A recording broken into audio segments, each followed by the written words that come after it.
Women's చాలా struggles face చేయాల్సి వస్తుంది మ్యామ్. అంటే ఇప్పుడు ఒక స్పోర్ట్స్లో వాళ్ళకి సరైన ఫెసిలిటీస్ ఉండవు, కరెక్ట్ గైడెన్స్ ఉండదు. ఈక్వల్ టు మెన్కి వాళ్ళకి డిఫరెంట్గా ఉంటుంది ఉమెన్ వాళ్ళది. అంటే సరైన అవకాశాలు కూడా ఉండవు. అంటే ఒక చిన్నతనంగా చూస్తుంటారు. అంటే కంపేరింగ్ అప్పటికి ఇప్పటికి చాలా Changes చేంజ్ వచ్చినాయి. వచ్చేసేసాయి. కానీ ఇంకా They are not, ఉంది. ఇంకా ఆహా, ఉంది అనడానికి లేదు. మీ యొక్క మాటల్లో చెప్తారా? ఇంకా ఉందా అలాంటి సిచ్యువేషన్? లేదు. ఇప్పుడు ఇప్పుడు అలా లేదు. ఈక్వల్ గా చేస్తున్నారు, చూస్తున్నారు. మేము ఆడే టైంలో అది ఉండేది. ఓకే. మెన్ టీమ్ ని ఒక లెవెల్లో చూసేవాళ్ళు, విమెన్ టీమ్ ని ఒక లెవెల్లో అవును చూసేది. అవును. అప్పుడు మేము ఫైట్ చేసేవాళ్ళం కూడా. ఉమ్, ఎందుకు అలా అయితే విమెన్ టీమే ప్లేస్ తెస్తుంది. అవును. కానీ ఆ ఎంకరేజ్మెంట్ విమెన్కి అంత ఇవ్వరు అని లైట్ తీసుకునేవాళ్ళు. అది ఇప్పుడు ఇప్పుడు అలా లేదు. ఇప్పుడు వస్తున్న జనరేషన్ ఆల్ ఆర్ ఈక్వల్ అన్నట్టే చేస్తున్నారు. ఓకే. ఎందుకు రీసెంట్గా పీవీఎల్ ఇది వాలీబాల్ లీగ్ అయినది. ఆ లీగ్లో ఒక మెన్ టీమ్కి నాకు విమెన్ని కోచ్గా ఇచ్చారు. సో అవును, I can handle the men also అనేసి వాళ్ళకి తెలుసు కాబట్టే కదా ఇప్పుడు ఈక్వాలిటీ ఇది ఇచ్చేశారు. ఓకే. ఇప్పుడు అది లేదు. ఓకే. అంటే అది పేరెంట్స్ నుంచి రావాలి. ఓకే. అంటే అమ్మాయిని ఒకలాగా అబ్బాయిని ఒకలాగా చూసేది పేరెంట్స్ దగ్గర అది పోవాలి. కానీ స్పోర్ట్స్లో అలా లేదు ఇప్పుడు. ఓకే.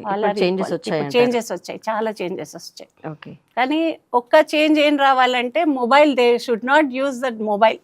ఓకే. ఈ మొబైల్ వల్ల చాలా పాడైపోయింది. కేవలం వాలీబాల్ మాత్రం చేంజెస్ వచ్చాయా మేడం? అన్ని స్పోర్ట్స్ కేటగిరీస్ లో అన్ని చేంజెస్ అన్ని అన్ని వచ్చాయా? స్పోర్ట్స్ లో. ఈవెన్ నా డాటర్, చిన్న డాటర్, తన్ని నేను బ్యాడ్మింటన్ ఆడిపిస్తున్నాను. Okay. She's a national badminton player. Equal, ఏమీ డిఫరెన్స్ లేదు. వాళ్ళదైతే ఇంకా టోటల్. ఇప్పుడు వాలీబాల్లో అయినా మెన్కి నెట్ హైట్ ఉంటుంది, విమెన్కి నెట్ లో ఉంటుంది, అలా ఉంటుంది. కానీ badminton is totally equal. Okay. ఏమంటే కంపేరింగ్ మెన్ అండ్ ఉమెన్కి వాళ్ళకి ఎక్కువ స్ట్రెంగ్త్ ఉంటుంది, విమెన్కి స్ట్రెంగ్త్ తక్కువ ఉంటుంది అనే అంత ఉంటుంది. కానీ చూడడం మటుకు దే ఆర్ ఈక్వల్లీ ఇదే చేస్తున్నారు. ఓకే. ఇంకా ఇంకా ప్రోత్సాహం అంటే ఇంటి నుంచి ప్రోత్సాహం చేసి అమ్మాయిలను బయటికి తీసుకురావాలని అదొక్కటే నాకు ఇది ఉంది. ఓకే. మీ లైఫ్లో బిగ్గెస్ట్ అచీవ్మెంట్ ఏంటి మేడం? ఫస్ట్ ఆఫ్ ఆల్ ఫస్ట్లో మీ ఒక అచీవ్మెంట్ చేస్తారు కదా, రీచ్ అయ్యారు కదా, అప్పుడు మీ యొక్క ఫీలింగ్ ఏంటి?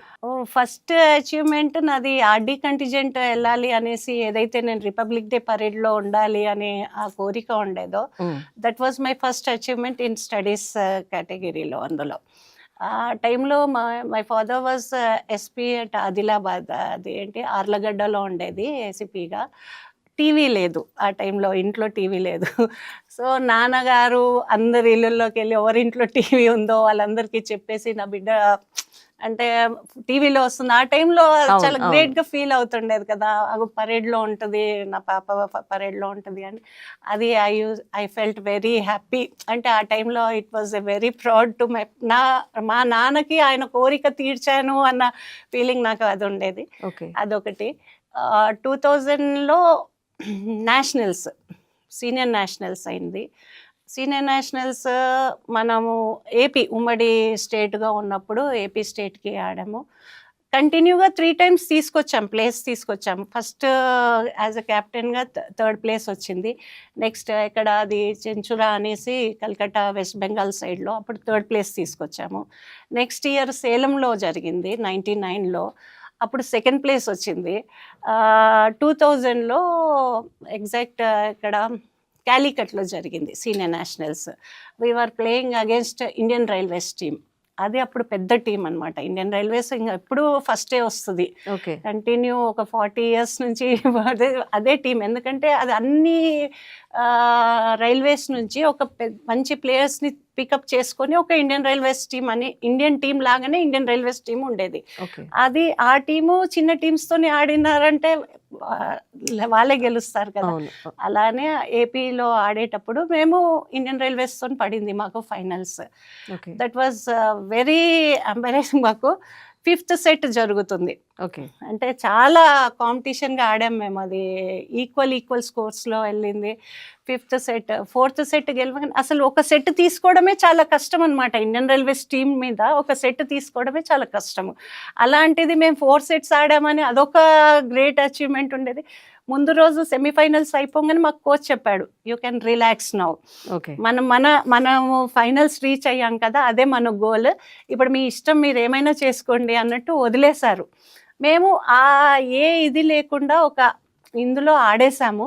5th సెట్ జరుగుతోంది. 5th సెట్ దగ్గర నెట్ దగ్గర నిల్చున్నాను నేను. దట్ వాజ్ లాస్ట్ పాయింట్ అనమాట. మాది 14 ఉంది, అపోనెంట్ వాళ్ళది 7 పాయింట్సే వాళ్ళది. 15కి గేమ్ అయిపోవాలి.